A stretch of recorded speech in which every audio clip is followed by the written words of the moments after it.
தனுசு ராசி. வச்ச குறி தப்பாதுங்க. எப்பவுமே ஒரு டார்கெட்ட வச்சுக்கிட்டு அத நோக்கியே பயணம் பண்ணுவீங்க. இலக்கு பெருசு, அதற்கான வேலையும் பெருசுங்கிறத உணர்ந்து கடினமா உழைக்கக்கூடியவங்க.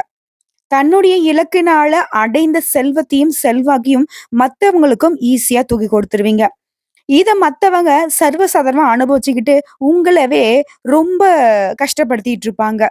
இப்படி இருந்தாலும் தனுசு ராசி எப்பவுமே உயர்வை நோக்கியே பயணம் பண்ணுவீங்க. உங்க கூட இருக்கிறவங்க அதான் நெல்லுக்கு பாயிறது புல்லுக்கும் பாயுங்கிற மாதிரி, உங்க கூட இருந்தாவே அவங்களுக்கான உயர்வ அவங்க ஈஸியா எட்டிடலாம். இப்படி தான் மட்டும் வளராம, தன் கூட இருக்கவங்களையும் சேர்த்து வளர வைக்கக்கூடிய, வாழ வைக்கக்கூடிய தனுசு ராசிக்கு தலைப்பு பார்த்திருப்பீங்க. நம்மளுடைய தலையெழுத்து என்னவோ தெரியல. இதுதான் நமக்கு தெய்வம் எடுத்த முடிவோன்னு கூட சில நேரங்கள்ல யோசிச்சிருப்பீங்க. ஏன்னா தனுசு ராசிக்கு உழைப்பும், உயர்வும் எப்பவும் வந்துகிட்டு தான் இருக்கும். இருந்தாலும் அதுல கஷ்டங்களும் தொடர்ந்துகிட்டு தான் இருக்கு. நெறைய உறவுகள இழந்திருப்பீங்க. நெறைய கஷ்டங்கள இப்பவும் கடந்து வந்துகிட்டு தான் இருக்கீங்க. இருந்தாலும் கஷ்டத்த அந்த இடத்திலேயே விட்டுட்டு, அடுத்து என்ன பண்ணலாம்? இந்த கஷ்டம் திரும்பவும் வராம இருக்கிறதுக்கு என்ன பண்ணலாம்? அப்படின்னு நீங்க உழைக்க, கடவுள் வந்துட்டு, "ஓ! இந்த கஷ்டத்த நீ இப்படி டால்குலேட் பண்றியா? உனக்கு வேற கஷ்டம் குடுக்குறேன்." அப்படிங்கிற மாரி கடவுள் ஒரு பக்கம் யோசிச்சு, யோசிச்சு உங்களுக்கு பிரச்சனைய குடுத்துட்டு இருக்காரு. இது எப்பதான் ஓயுமோன்ட்டு கடவுள் நினைக்கிறாரோ இல்லையோ, நீங்க தினம் தினம் நினைச்சுக்கிட்டு இருக்கீங்க. இப்படிப்பட்ட நிலையில நெறைய நஷ்டமும், கஷ்டமும் பார்த்தாச்சு. இனியாவது நமக்கு ஒரு நல்ல காலம் வருமான்னு எதிர்பார்த்தீங்க இல்லையா? அப்படி ஒரு நல்ல காலமா கண்டிப்பா சனி பகவானுடைய பெயர்ச்சி உங்களுக்கு இருக்க போகுதுங்க. போன வருஷத்துல நெறைய நஷ்டம், தடை, தாமதம் இதுவரைக்குமே திருமணத்துல கூட பெரிய தண்டையே சந்திச்சிருப்பீங்க. அம்மாவோட ஆரோக்கிய பிரச்சனைன்னு சொல்லிட்டு கட்டுக்கட்டா வந்துட்டு பிரச்சனைய மட்டுமே பார்த்துட்டு இருப்பீங்க. அதற்கு ஒரு மாற்றத்தை நம்முடைய சனீஸ்வர பகவான் வரக்கூடிய மார்ச் மாதம் 29ஆம் தேதி நடைபெறக்கூடிய பெயர்ச்சியின் காரணமா நமக்கு கொடுப்பாரா? இல்ல கெடுப்பாரா? தெளிவா பார்க்கலாங்க. இந்த வருஷத்த பொறுத்தவரைக்கும் சனி பெயர்ச்சி. திருக்கணித பஞ்சாங்கத்தின் முறைப்படி பார்த்தோம்னாக்கா மார்ச் மாதம் 29/3/2025 அன்னைக்கு நடக்க போகுது. அதே சமயம் வாக்கிய பஞ்சாங்கத்தின்படி நம்ம சொன்னோம்னாக்கா 6/3/2026 அன்னைக்கு வரப்போகுதுங்க. இந்த பெயர்ச்சிங்கிறது சனி பகவான் பூரட்டாதி நட்சத்திரம் 3ஆம் பாதத்துல இருந்து, அதாவது கும்ப ராசியில இருந்து பூரட்டாதி நட்சத்திரம் 4ஆம் பாதம் மீன ராசிக்கு பெயர்ச்சியாக போறாரு. இந்த மீன ராசிங்கிறது குருவுடைய வீடுங்க. இங்க வந்துட்டு குரு பகவான் பெயர்ச்சி ஆகுறதுங்கிறது உங்களுக்கு யோகம் தாங்க. அடுத்த 2 1/2 வருஷத்துக்கு இந்த மீன ராசியிலேயே குரு பகவான் சஞ்சாரம் பண்றதுனால, நம்முடைய தனுசு ராசிக்கு நல்ல காலம் தாங்க. அதோட இந்த வருஷத்திலேயே குரு பகவானுடைய பெயர்ச்சியும், ராகுவோட பெயர்ச்சியும் நடக்க போகுது. இந்த அமைப்பு அனைத்தையும் வச்சு பார்க்கிறப்ப தனுசு ராசிக்கு யோகம் உண்டு. சனி பகவான பொறுத்தவரைக்கும் ஒரு ராசிக்கு 2க்கும் 3க்கும் உரியவருங்க. இவர் இப்போது 4ஆம் இடத்துக்கு வரதுங்கிறது, அதாவது இத வந்து அர்த்தாஷ்டம சனின்னு சொல்லுவோம். இந்த சமயத்துல தளராம உழைப்பே மட்டுமே உங்களுக்கு தடையில்லாத உயர்வை தருங்கிறத உணர்ந்துக்கோங்க. யார் என்ன வேணா சொல்லட்டுங்க. எத்தன தடை வரும். அடடா! இதெல்லாம் நீ செஞ்சினாக்க உருப்பட மாட்ட. இதெல்லாம் சரிப்பட்டு வராது. நீ என்ன வேணா சொல்லிட்டு போட்டும். உங்க மனசுக்கு என்ன தோணுதோ, அத வந்து சரிவர திட்டமிட்டு செஞ்சீங்கனாவே போதும். சனீஸ்வர பகவான் உங்களுக்கு சலாம் போடுவாரு.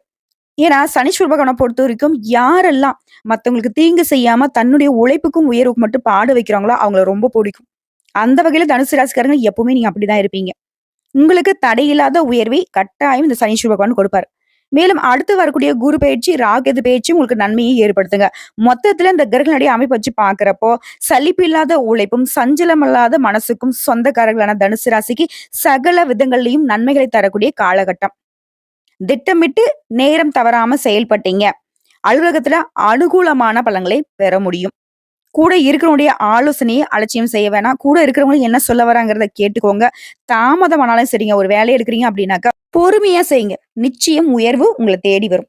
அதே மாரி பணியிடங்கள்ல உங்களுடைய ரகசியங்கள மத்தவங்க கிட்ட பகிர்ந்துக்காமல் இருக்க வேண்டும். அதே மாரி யாருடைய தனிப்பட்ட விஷயத்திலயும் நீங்க தலையிடக்கூடாது. புரியுதுங்களா என்ன சொல்றேன்னு? உங்களுடைய விஷயத்த மத்தவங்க கிட்ட பகிர்ந்துக்காதீங்க. மத்தவங்களோட விஷயத்தையும் நீங்க தெரிஞ்சுக்காதீங்க. புரியுதுங்களா? வீட்ல பொறுத்தவரைக்கும் நிம்மதியான சூழ்நிலை நிலவ போகுது. சந்தோஷத்துக்கு குறைவு இருக்காது. குடும்ப வாழ்க்கைய பொறுத்தவரைக்கும். அதே மாரி ரத்த பந்த உறவுகளால உங்களுக்கு பெருமை சேரும். வாரிசு விஷயங்கள்ல அலட்சியம் வேணாங்க. வரவை சேமிக்கிறது ரொம்ப நல்லது. ஆடை, ஆபரணம் சேரும். சுபகாரியங்கள்ல பெரியவங்களுடைய வழிகாட்டுதல கேட்டுக்கோங்க. கர்ப்பிணி பெண்களா இருக்கீங்க அப்படின்னாக்கா, தனுசு ராசிக்காரங்க ரொம்ப கவனமா இருங்க. அதே மாரி செய்யக்கூடிய வர்த்தகம், தொழில் என்ன வகை இருந்தாலும் சரிங்க. அதுல வந்து உங்களுடைய நேரடி கவனம் ரொம்ப முக்கியம். இல்ல மத்தவங்க கிட்ட சொல்லிட்டோம். அவங்க பார்த்துப்பாங்க, செஞ்சுப்பாங்கன்னு விட்டீங்கன்னாக்கா, முதல்ல நம்மளுதுங்க. அதுக்கு மோசம் வச்சுட்டு போயிடுவாங்க. அதே மாரி எந்த ஒரு ஒப்பந்தத்துல கையெழுத்து போடுறதா இருந்தாலும் சரிங்க, நிதானமா படிச்சு பார்த்து கையெழுத்து போடுங்க. அதே மாரி அயல் நாட்டு வர்த்தகத்துல தரக்கட்டுப்பாடு முக்கியங்க. அதே மாரி அரசு துறையில இருக்கிறவங்க அடக்கத்தால அநேகமான நன்மைகளை பெற முடியும். திரும்ப திரும்ப சொல்றது என்னதான், தனுசு ராசிய பொறுத்தவரைக்கும் பொறுமையா இருங்க. நிதானமா இருங்க. எதுவுமே நம்ம தலை மீறி போகாதுங்கிறத உணர்ந்து செயல்படுங்க. ஒரு விஷயம் உங்கள அவசரப்படுத்துது, இல்ல யாரோ உங்கள ஒரு விஷயத்துக்கு வந்து அவசரப்படுத்துறாங்க அப்டின்னாக்கா, அது நமக்கு பிரச்சனைய கொடுக்கும்ன்ட்டு அதுலருந்து ஒதுங்கிடுங்க. அதே மாரி அரசியல் துறையில இருக்கிறவங்க, அரசியல் சார்ந்த பணிகள்ல இருக்கிறவங்க, பொது இடங்கள்ல அமைதிய கடைபிடிக்கணும். யாருடைய கட்டாயத்துக்காகவும் சட்ட திட்டங்கள கனவுல கூட மீற வேணாம். அது நமக்கு தீராத பிரச்சனைய கொண்டு வந்து சேர்த்துரும். அதே மாரி கலைத்துறை, படைப்பு துறையில இருக்கிறவங்க வாய்ப்புகளை அலட்சியப்படுத்தாம, விரட்டி விடாம, சின்ன வாய்ப்பா இருந்தாலும் அத பயன்படுத்துங்க. அது இன்னும் அதிகமான அதிர்ஷ்ட வாய்ப்ப உங்ககிட்ட கொண்டு வந்து சேர்க்கும். அடுத்து மாணவர்கள பொறுத்தவரைக்கும் அதிகாலையில எழுந்து படிக்கிறது ரொம்ப நல்லது. பயணங்களின் போது ஓய்வு ரொம்ப முக்கியங்க. ரத்த அழுத்தம், பரம்பரை உமாதி, ஹார்மோன் பிரச்சனை இந்த மாரி பிரச்சனைலாம் உடல் உபாதைகள்ல வரதுக்கு வாய்ப்பு இருக்கு. இதனால ஆரோக்கியம் சம்மந்தப்பட்ட விஷயங்கள்ல கவனமா இருங்க. இந்த காலகட்டத்த பொறுத்தவரைக்கும் நரசிம்மர் வழிபாடு உங்களுக்கு நன்மை சேர்க்கும். அதே மாதிரி ஒரு முறையாவது சுக்கிர பகவானுடைய ஸ்தலமான கஞ்சனூர் சென்று வருவது கஷ்டங்களை போக்கி உடைய இஷ்டங்கள் எல்லாத்தையுமே ஈடேறி கொண்டு வந்து சேர்க்கும். மேலும் தனுசு ராசிய பொறுத்தவரைக்கும் பூராடம், மூலம், உத்திராடம் நட்சத்திரம் இருக்கு இல்லைங்களா? பெரிய மனுஷங்களுடைய தொடர்பும், வாழ்க்கையில இலக்கும், லட்சியங்களையும் கொண்டவங்க நீங்க. உங்க ராசியில 3ஆம் இடத்துல சஞ்சரித்து வரக்கூடிய இந்த சனி பகவான் 4ஆம் இடத்துக்கு போறது. இந்த 3ஆம் இடம் அப்படிங்கிறது உபஜெயஸ்தானம். நட்பு, படிப்பு, முயற்சிகள், கல்வி, சகோதரம் இதையெல்லாம் குறிக்கும். இது சனி பகவான் அர்த்தாஷ்டம ஸ்தானத்துக்கு பெயரும் போது, சிலர் வந்து உடல் ரீதியான பாதிப்புகளை சந்திக்கிறதுக்கு வாய்ப்பு இருக்கு. ஆரோக்கியத்துல மட்டும் தாங்க எச்சரிக்கை தேவை. மூச்சு பிரச்சனை, நுரையீரல் பிரச்சனை, இந்த மாரி சின்ன சின்ன கண் பார்வை, இந்த மாதிரி உடல் உபாதைகள் வரதுக்கு தான் வாய்ப்பு இருக்கு. மத்தபடி உங்களோட உயர்வுக்கு ஒரு குறையும் வராது. அதே மாரி 4ஆம் இடத்துக்கு போகக்கூடிய இந்த சனியால, நீங்க பெத்த தாய விட்டுட்டு கொஞ்சம் வெளிய போய் தங்குற மாரியான சூழ்நிலை இருக்கும். அதே மாரி தாயார்கிட்ட அதிகமா வந்துட்டு தொடர்பு கொள்ள முடியாத சூழ்நிலை வரலாம். அதே மாரி தாயோட உடல் ஆரோக்கியத்துல பிரச்சனை வரதுக்கு வாய்ப்பு இருக்கு. சோ, இந்த தாய் ஸ்தானத்த நீங்க ரொம்ப கவனம் பார்த்துக்கணும். மேலும் இந்த 4ஆம் இடம் வருது வீடு, வாகனம், மனை சம்பந்தப்பட்ட இடம். நிலம் வாங்குறீங்க அப்டின்னாக்க ரொம்ப கவனமா இருக்கணும். அதே மாரி புதுசா வண்டி வாங்குறது நல்லது. வெளியூர் பயணத்தின் போது வேற ஒரு டிரைவர போட்டுட்டு நீங்க ஓய்வு எடுத்துக்கிட்டு போங்க. ஓகேங்களா? எந்த துறைகள்ல நீங்க தொழில் செய்தாலும் சரி, அமைதியாக இருப்பது நல்லது. வேலைகள்ல தடைகள் இருந்தாலும் அது உங்களுக்கு சாதகமா முடியும். திரும்பவும் சொல்றேன். வேலை, தொழில், விவசாயம், இரும்பு இந்த மாதிரி தொழில் செய்றவங்களுக்கு சூழ்நிலை சாதகமா இருக்கும். ஆனா பொறுமை அவசியம். இதுவே துப்புரவு தொழில் செய்றீங்க, கூலி வேலை பார்க்குறீங்க அப்படின்னாக்கா, உங்களுக்கு மிகப்பெரிய முன்னேற்றத்தை கொடுப்பாரு இந்த சனீஸ்வர பகவான். ஏற்கனவே மிகப்பெரிய அளவுல பாதிக்கப்பட்டு கடன் தொல்லையால இருக்கீங்க. உறவுக்காரங்களா பிரச்சனை, என் வாழ்க்கையும் முடிஞ்சு போன நிலையில இருக்கீங்க அப்படின்னாக்கா, உங்களுக்கு ஒரு நல்ல விடிவு காலம் பொறக்க போதுங்கிறத உணர்ந்துக்கோங்க. ஆனாலயும் உடல் ஆரோக்கியத்துல கவனம் இருக்கணும். மத்தபடி வரக்கூடிய பிரச்சனைலாம் நீங்க சமாளிக்கிற மாரி இருக்கும். சின்ன சின்ன இடையூறுகள் மட்டும் வரதுக்கு வாய்ப்பு இருக்கு. எப்படி பார்த்தாலும் சரிங்க. அடித்தட்டு மக்களா இருக்கீங்க, நடுத்தர மக்களா இருக்கீங்க அப்படின்னா, சனி பகவான் உங்களுக்கு நல்ல பலன்களே குடுப்பார். திரும்பவும் சொல்றேங்க. இந்த சனி பெயர்ச்சிங்கிறது உங்களுக்கு சாதகமா தான் இருக்கு.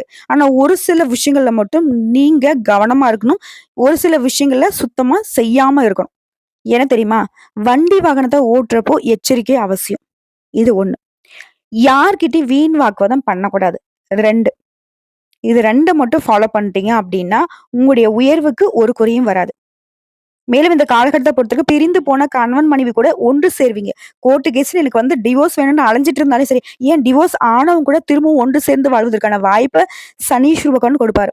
அது மாரி பல வருஷமா வீடு வாங்கணும், நிலம் வாங்கணும், வீடு இல்ல, நிலம் இல்லன்னு வருத்தப்பட்டு இருக்கீங்களா? இப்போ நிலம் வாங்குறதுக்கும், வீடு வாங்குறதுக்கும் யோகத்தை குடுப்பார். உங்களுடைய செல்வாக்கும், புகழும் அதிகரிக்கக்கூடிய காலகட்டமா இருக்குதுங்க. இதுவே அரசியல் துறையில இருக்கீங்க அப்படின்னாக்க, பதவி உயர்வு கிடைக்கும். இறை பக்தி, இறை சிந்தனையுடன் இருக்கிறது ரொம்ப நல்லது. அடிக்கடி சிவபெருமானுடைய ஆலயத்துக்கு போயிட்டு வரதும், எள் சாதம் வழங்குவதும் நல்ல பலன்களை கொடுக்குங்க. அதே மாரி ஏழைகளுக்கு கருநீல வஸ்திரங்களை தானம் செய்வது ரொம்ப நல்லது. அதே மாரி பைரவருக்கு நீர் உணவு கொடுப்பது பெரிய மாற்றங்களை கொடுக்குங்க. இப்போ உங்களுக்கு சனீஸ்வர பகவானால நடக்கூடிய நல்லத லிஸ்ட் போட்டு சொல்லட்டுங்களா?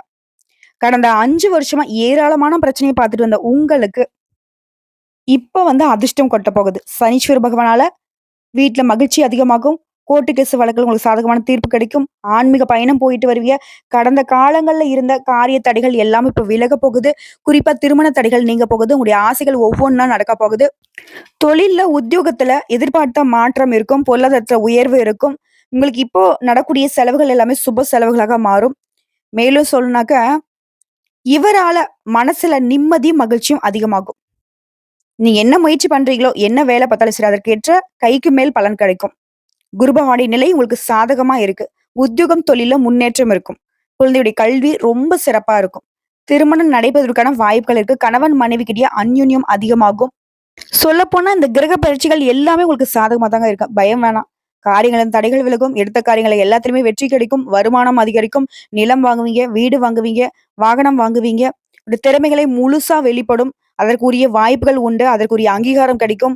சொல்லப்போனா உங்களுடைய எதிரிகளுடைய கொட்டம் கூட இப்ப அடங்கி போகும். அவங்கள வெற்றி கொண்டு சாதனை படைப்பீங்க. ஆக மொத்தத்துல மார்ச் மாதம் 29ஆம் தேதி நடக்கக்கூடிய இந்த சனி பகவானுடைய பெயர்ச்சிங்கிறது தனுசு ராசிக்கு உழைப்புக்கேற்ற உயர்வையும், உங்களுக்கான அங்கீகாரத்தையும், அதிர்ஷ்டத்தையும் தாங்க கொண்டு வந்து சேர்க்க போகுது. ஒரு சில விஷயங்கள் தவிர்க்கணும்னு சொல்லலாம். அத தவிர்த்துடுங்க. ஒரு சில விஷயங்கள திட்டம் தீட்டணும்னு சொல்லியிருக்கேன். அத திட்டம் தீட்டி செயல்படுத்துங்க. வெற்றி நிச்சயம். கடவுள் துணை, கடவுள் மட்டுமே துணை. நினைத்தது நடக்கட்டும். நினைக்காததும் உங்களுக்கு சாதகமாக முடியட்டும். வாழ்த்துக்கள்.